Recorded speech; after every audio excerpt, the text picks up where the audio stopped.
brought to you by V-Guard. વિરમગામમાં અંધાપા કાંડને લઈને મહત્વપૂર્ણ વિગતો સામે આવી રહી છે। અહીં સરકાર હવે એસ્ટાબ્લિશમેન્ટ એક્ટને લઈને કાર્યવાહી કરશે, એટલે કે જેટલા પણ હોસ્પિટલ કે ક્લિનિક છે તેને લઈને જે નિયમો બનાવ્યા છે, જૂના નિયમો બદલીને નવા નિયમો ઉમેરવામાં આવ્યા છે।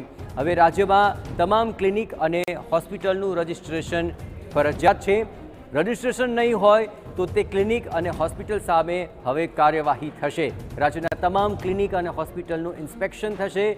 કન્સલ્ટેશન રૂમથી લઈને મોટી સર્જરી કરનારા ક્લિનિકને આ તમામ નવા નિયમોની અંદર આવરી લેવામાં આવ્યા છે।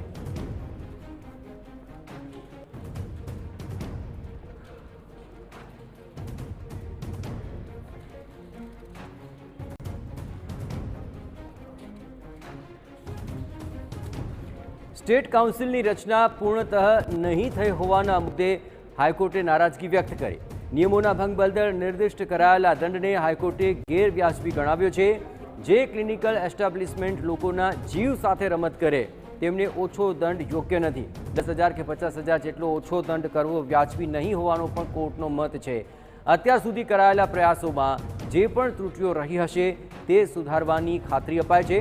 હાલ સરકાર એક ડગલું આગળ વધી છે, પરંતુ આગામી સમયમાં ઘણા બદલાવ જોવા મળશે। લોકોના જીવ સાથે રમત કરનારાઓને સરકાર કોઈ પણ ભોગે નહીં છોડે અને જુલાઈ મહિના સુધીમાં નવા નિયમો અને સુધારાઓ સાથેનું સોગંદનામું કરવા માટે હાઈકોર્ટે છૂટ પણ આપી છે।